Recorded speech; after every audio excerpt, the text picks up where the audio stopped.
Hello, student brothers and sisters.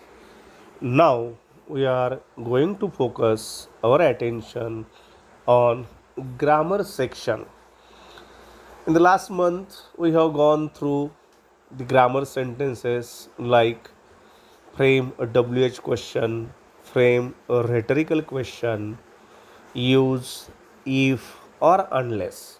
Now we are going to discuss the new topic in grammar section, that is use of as soon as किंवा use no sooner than किंवा hardly when, scarcely when. As soon ॲजचा वापर करत असताना किंवा as soon ॲजच्या ठिकाणी no सुनरचा वापर करत असताना आपण वाक्यांचे अर्थ बदलायचे नाहीत, बदलू द्यायचे नाहीत. If we change the meaning of the sentence, then the sentence means your solved sentence will be incorrect. Means here in grammar sentences we are allowed to change only the structures of the sentences and not the meanings of the sentences. Never forget in life. हे कधीच विसरायचं नाही. ग्रामरची वाक्य सोडवत असताना आपण वाक्यांच्या रचना बदलतोय, अर्थ बदलायचा अधिकार आपल्याला नाही. त्यामुळं टेन्ससुद्धा बदलायचा नाही. दिलेल्या वाक्याचा जो टेन्स असेल तोच टेन्स सांगितलेल्या सूचनेनुसार बदल करून त्याच सूचनेनुसार आपल्याला वाक्य लिहायचे आहेत. Means here we are not allowed to change the tense of the sentence also. Now let us see in case of use as soon as or use no sooner than. Here use as soon as चा अर्थ काय होतो नेमका? as soon as म्हणजे असं होतं तोच. as soon as म्हणजे असं होतं तोच. आणि no sooner चा अर्थ होतो असं होतं न तोच, होतं न होतं तोच, किंवा असं होत नाही तोपर्यंत तसं होतं.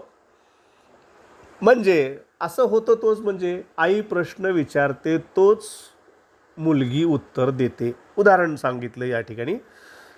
As soon as mother asks question, daughter gives answer. म्हणजे आई प्रश्न विचारते तोच मुलगी उत्तर देते. म्हणजे ॲज सून ॲजचा वापर केला. As soon as mother asks a question, comma daughter gives answer. हे सिम्पल प्रेझेंट टेन्समधलं उदाहरण आहे. आता याचं नो सुनर करताना कसं करता येईल आपल्याला? ॲज सून ॲज काढायचं आणि ॲज सून ॲजच्या ठिकाणी नो सुनर वापरायचा आहे. नो सुनर वापरत असताना वाक्याचा काळ, दिलेल्या वाक्याचा काळ आहे simple present tense. The given sentence is in simple present tense. That's why. आणि वाक्य काय? As soon as mother asks. As soon as mother asks, हे आस्कला येस प्रत्यय जोडल्यामुळं हे वाक्य साध्या वर्तमान काळातलं आहे आणि करतात third person singular. He, she, it किंवा आई, भाऊ, बहीण एकवचनी असतील तर त्या ठिकाणी त्यापुढे येणाऱ्या कर्त्यासमोर येणाऱ्या क्रियापदास यस प्रत्यय लागतो. त्याप्रमाणे as soon as mother asks a question म्हणजे आई प्रश्न विचारते तोच डॉटर गिव्स ॲन्सर, मुलगी उत्तर देते. हे ॲज सून ॲजचं वाक्य झालं. तेच आपण नो सुनरचं करताना कसं करतो? No sooner does mother ask a question than daughter gives answer. आता या ठिकाणी साध्या वर्तमान काळातलं वाक्य असल्या कारणानं नो सुनरचा वापर करत असताना नो सुनर नंतर लगेचच डज वापरायचं. का डज वापरायचं? कारण दिलेल्या वाक्यात आस्क्स हे क्रियापद आलेलं आहे. As soon as mother asks a question, या आस्क्समुळं नो सुनर नंतर लगेचच साध्या वर्तमान काळातलं सहाय्यकारी क्रियापद आहे डू. आणि डज, इथं डजच का घ्यायचं? तर मदर हे थर्ड पर्सन सिंग्युलर सब्जेक्ट असल्यामुळं डज घ्यायचं या ठिकाणी. वाक्य कसं येईल नो सुनरचं? No sooner does mother ask a question than, कॉमाच्या ठिकाणी आपल्याला दॅन वापरायचा आहे. Than daughter gives answer. या वाक्याचा अर्थ काय होतो? No sooner does mother ask a question. आई प्रश्न विचारते न विचारते तोच. दॅन म्हणजे तोच अशा अर्थानं, म्हणजे लगेचच अशा अर्थानं डॉटर गिव्ज आन्सर. हे महत्त्वाचं या ठिकाणी, डॉटर गिव्ज आन्सर.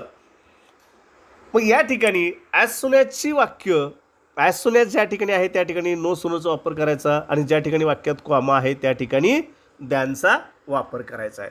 आता यासाठी तुम्हाला टेन्स स्ट्रक्चर्स, सगळे टेन्स स्ट्रक्चर अवगत असणं गरजेचं आहे.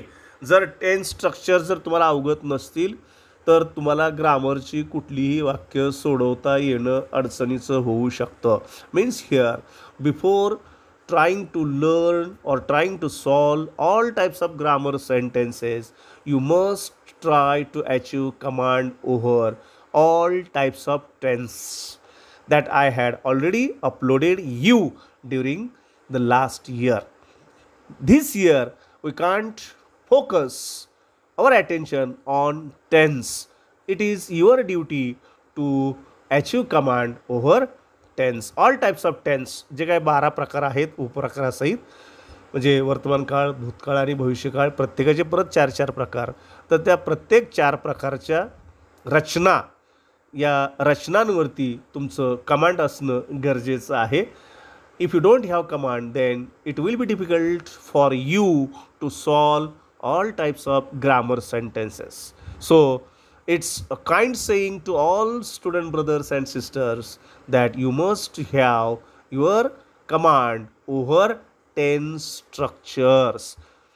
So now here we have to see the sentences. Some sentences are given here. इथं तुम्हाला महत्त्वाची माहितीसुद्धा दिलेली आहे.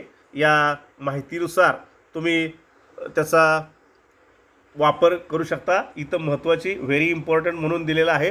This is very important. You have to read thoroughly. After reading the information given in these 2 paragraphs, actually it is given in Marathi also for better understanding. तुम्हाला व्यवस्थित समजावं म्हणून अगदी साध्या सोप्या भाषेत मराठीतून तुम्हाला इन्फॉर्मेशन अपलोड केलेली आहे, दिलेली आहे. या इन्फॉर्मेशनचा योग्य प्रकारे वापर करायचा आहे आणि योग्य प्रकारे वापर करून खाली दिलेली जी वाक्य आहेत एक्झाम्पल्स, परत खाली ते एक्झाम्पल्स तुम्ही काळजीपूर्वक वाचायचे आहेत. You have to read all the sentences given below that examples. Here these examples are very important. You have to read it by your heart. अगदी मनपूर्वक ती तुम्ही वाक्य वाचायची आहेत. पहिल्या वाक्याचा अर्थही तुम्हाला स्पष्ट केलेला आहे की जेणेकरून पुढं दिलेल्या वाक्यांचे अर्थसुद्धा तसेच यायला हवेत. आपण जे वाक्यरचना करतो, कंपोज करतो, त्या वाक्यांच्या रचना तशाच यायला हव्यात. तशाच रचना तुम्हाला कंपोज करता आल्या पाहिजेत. This is the aim of the giving the explanation in Marathi also. मराठीतून अर्थ देण्याचा तोच हेतू आहे की तुम्ही वाक्य तयार करत असताना you should be able to compose the correct sentences. That is important. Correct sentences compose करण्याकरता तुम्हाला ते शक्य होईल.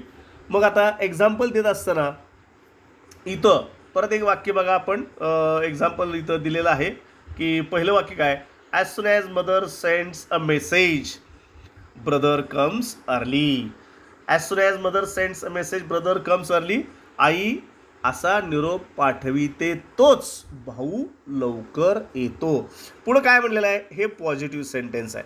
पॉझिटिव्ह सेंटेन्स आहे म्हणजे हे सकारात्मक वाक्य आहे. म्हणजे ॲज सून ॲजची जी वाक्य असतात ती वाक्य ही सकारात्मक असतात किंवा अफर्मेटिव्ह असतात, होकारार्थी असतात. कारण यामध्ये नो, नॉट, नेव्हर असे शब्द आलेले नसतात, म्हणून हे वाक्य सकारात्मक असतात. आता पुढचं वाक्य जे आहे, no sooner does mother send a message than brother comes early. या वाक्यात काय केलं आहे? नो सूनर नंतर डज घेतलेलं आहे. डज का घेतलं आहे? Why do we take does here? Because the given sentence is in simple present tense. Simple present टेन्समधलं हे वाक्य असल्या कारणानं इथं कशावरून सिम्पल प्रेझेंट टेन्समध्ये इथं सेंड या क्रियापदाला यस प्रत्यय आलेला आहे. सेंड या क्रियापदाला यस प्रत्यय म्हणजे हे काय झालं? सेंड्स. सेंट्समुळं तिथं आपण यस प्रत्यय असल्यामुळं ते सिम्पल प्रेझेंट टेन्समधलं आहे. म्हणून नो सुनरच्या वाक्यात नो सुनर नंतर लगेचच आपण डज हे सहाय्यकारी क्रियापद घेतलेलं आहे. नो सुनर नंतर लगेच डज हे सहाय्यकारी क्रियापद घेतलेलं आहे. त्यानंतर कर्ता, वाक्याचा कर्ता घ्यायचा आणि मग मूळ क्रियापद सेंड, इथं अंडरलाईन केले सेंडला मी, इथं डज घेतल्यामुळं परत इथं सेंडला यस प्रत्यय घ्यायचा नाही, कारण इथं डज घेतलेलंच आहे ऑलरेडी. त्यामुळं इथं सेंडला परत यस प्रत्यय द्यायचा नाही. चुकून जरी आपल्याकडून डज घेऊन इथं डज घेतला आणि परत इथं सेंडला जर यस प्रत्यय जर लागला चुकून, तरीसुद्धा ते वाक्य चुकतं, चुकीचं ठरतं. चुकून जरी आपल्याकडून यस प्रत्यय जोडला गेला या ठिकाणी, डज घेऊन जर यस प्रत्यय दिला तर ते वाक्य चुकतं. हे लक्षात ठेवा, हे महत्त्वाचं आहे. आणि मग वाक्यच काय दिलेलं आहे, परत काय सोडवलं वाक्य, no sooner does mother sends, no sooner does mother send a message than brother comes early. इथल्या पुढच्या वाक्यात द्यानंतर म्हटलं वाक्य हे आहे तोच टेन्स असला पाहिजे. इथलं वाक्य वर्तमान काळातलं असेल तर हे पुढचं वाक्यसुद्धा वर्तमान काळातलंच असायला हवं किंवा असतंच, हे महत्त्वाचं आहे. तर त्यामुळं याच्याकडे दुर्लक्ष करून चालत नाही. आता पुढचं जे वाक्य आहे, पुढचं वाक्य एक घेऊया की ज्याच्यामध्ये थर्ड पर्सनच्या ऐवजी फर्स्ट पर्सन आहे सब्जेक्ट. हे वाक्य ॲज सून ॲज, बघा, as soon as I call my friends for the party all they come immediately. As soon as I call, आता इथं सब्जेक्ट आहे आय, त्यामुळे इथं म्हणजे सब्जेक्ट आय हा थर्ड पर्सन सिंग्युलर आहे का, नाही, तो आहे फर्स्ट पर्सन सिंग्युलर. त्यामुळं त्या ठिकाणी कॉल या शब्दाला यस प्रत्यय दिलेला नाही किंवा देता येत नाही. जर समजा इथं as soon as he she it असेल, राम सीता गोपाल असेल, राम असेल कॉल्स, किंवा इक्बाल असेल, no soon as soon as Iqbal calls my friends his friends असं असेल तर तिथं इक्बाल नंतर कॉल्स येईल किंवा राम नंतर कॉल्स येईल. अशा प्रकारे म्हणजे या ठिकाणी जर थर्ड पर्सन सिंग्युलर सब्जेक्ट असेल तरच इथल्या क्रियापदाला यस प्रत्यय येऊ शकतो, अन्यथा घेता येत नाही. मग वाक्य कसं आहे, as soon as I call my friends for party all they come immediately. मी माझ्या मित्रांना बोलवतो तोच माझे सर्व मित्र ताबडतोब येतात, अशा अर्थानं. पण तेच वाक्य नो सुनरमध्ये कसं झालेलं आहे, परा नो सुनरचा वापर कसा केला, आता नो सुनरचा वापर की तेच वाक्य आता नो सुनरचं वाक्य कसं केलं आहे, no sooner do I call my friends. आता इथं नो सुनर डू का घेतलं हे महत्त्वाचं आहे. नो सुनरनंतर डू का घेतलं तर सब्जेक्ट किंवा कर्ता हा फर्स्ट पर्सन सिंग्युलर आहे म्हणून डू घेतलेला आहे. डज कधी घेतो, इथं वरती वाक्यात आपण डज घेतलं होतं, ते का थर्ड पर्सन सिंग्युलर सब्जेक्ट असल्याकारणानं आपण डज घेतलं होतं. तर इथं तसं नाही, हा फर्स्ट पर्सन सब्जेक्ट असल्याकारणानं आपण काय केलेलं आहे, डू घेतलेला आहे. मग त्यावर वाक्य कसं आलं, no sooner do I call my friends for party than, कॉमाच्या ठिकाणी दॅन, जिथं कुठं कॉमा असेल त्या ठिकाणी दॅनचा वापर होतो, than all they come immediately. याचा अर्थ काय होतो, no sooner do I call my friends, मी माझ्या मित्रांना पार्टीसाठी बोलवतो न बोलवतो तोच सर्वजण लगेचच हजर राहिले, अशा अर्थानं. हे आलं लक्षात. आता समजा पुढचं एक वाक्य आहे किंवा शेवटचं वाक्य आपण या ठिकाणी दिलेलं सोडवल्यातलं त्या वाक्यामधलं बघूया आपण, की ज्यामध्ये as soon as teacher teaches a poem all students solve questions. म्हणजे शिक्षक कविता शिकवतात तोच मुले सर्व प्रश्न सोडवतात, अशा अर्थानं. त्यालाच काय केलं आपण की पुढं की no sooner does teacher teach, does घेतल्यामुळे परत इथं टीचला यस प्रत्यय घेतलेला नाही. इथं वरच्या वाक्यात as soon as teacher teaches असं घेतलेलं आहे, इथं डज घेतल्यामुळं टीच ठेवलेलं आहे. तसं no sooner does teacher teach a poem, कॉमाच्या ठिकाणी दॅन घेतलेलं आहे, than all students solve questions. या पद्धतीनं आपण हे सोडवलेलं आहे. आता या ठिकाणी समजा तुम्हाला हार्डली व्हेन वापरायचं आहे. हां, समजा तुम्हाला याच वाक्यात समजा हार्डली व्हेन हे वाक्य वापरायचं आहे. समजा हार्डली व्हेन ह्या वाक्यात कसं वापरणार तुम्ही? समजा दिलेलं वाक्य as soon as teacher teaches a poem, as soon as teacher teaches a poem all student solve questions. या वाक्यात हार्डली व्हेन कसं वापरता येईल आपल्याला? जसं नो सुनरचं वाक्य केलेलं आहे त्याच पद्धतीनं तुम्ही ते वाक्य करू शकता. इथं कसं येईल वाक्य? व्यवस्थित ऐका, काळजीपूर्वक ऐका. हार्डलीचा वापर कसा होतो तो. नो सुनरच्या ठिकाणी हार्डली वापरायचं, इथं दॅनच्या ठिकाणी व्हेन वापरायचं. बाकी रचना आहे तशीच ठेवायची. Means we have to remove only as soon as or no sooner in the given sentence, and at the place of no sooner or as soon as we have to write hardly. आणि as soon च्या वाक्यात ज्या ठिकाणी comma आहे किंवा no सुनरच्या वाक्यात ज्या ठिकाणी दॅन आहे त्या ठिकाणी व्हेनचा वापर करायचा. मग हे वाक्य कसं येईल? हार्डली व्हेनचं वाक्य, hardly does teacher teach a poem when all students solve questions. बघा हे वाक्य कसं आलं? Hardly does teacher teach a poem when all students solve questions. याचा अर्थ काय होतो? शिक्षक नुकतीच किंवा क्वचितच ती कविता शिकवतात की जेव्हा मुले सर्व प्रश्नांची उत्तरं लिहितात. शिक्षक क्वचितच ती कविता शिकवतात किंवा शिक्षकांनी हार्डली आत्ताच ती शिकवतात कविता, शिक्षकांनी आत्ताच ती कविता शिकवलेली आहे किंवा आत्ताच शिकवतात कविता, की तो लगेच की जेव्हा व्हेन म्हणजे की जेव्हा मुले प्रश्नांची उत्तरं लिहितात. हा हार्डली व्हेनचा वापर आहे. जर समजा वाक्यामध्ये, हे महत्त्वाचं आहे आता मी सांगतो ते लक्षात घ्या, जर तुम्हाला वाक्यामध्ये जर वाक्यामध्ये तुम्हाला हार्डली नंतर हॅड वापरायचं आहे, जर वाक्यानंतर हार्डली नंतर हॅड वापरायचं आहे, हॅड घेताय याचाच अर्थ काय? परफेक्ट पास्ट टेन्सचा वापर करताय तुम्ही. म्हणजे हॅड घेतलं की पुढं इथं दिलेल्या वाक्याचा काळ सुद्धा तुम्हाला बदलावा लागतो. म्हणजे यासाठी दिलेलं वाक्य तुम्हाला भूतकाळातलं वाक्य असेल लक्षात घ्या. हॅड वापरत असताना दिलेल्या वाक्यात दिलेलं वाक्य मात्र तुम्हाला साध्या भूतकाळातलं किंवा पूर्ण भूतकाळातलं वाक्यात दिलेलं असेल, त्यानंतर हॅडचा वापर करता येईल. ती एक्झाम्पल्स मी नेक्स्ट क्लिपमध्ये किंवा नेक्स्ट ऑडिओ क्लिपमध्ये किंवा व्हिडिओमध्ये अपलोड करेन. तोपर्यंत ही जी एक्झाम्पल्स आहे ही सगळी एक्झाम्पल्स तुम्हाला स्वतः काळजीपूर्वक वाचायचे आहेत, वाचून होमवर्क म्हणून वहीत लिहायचे आहेत.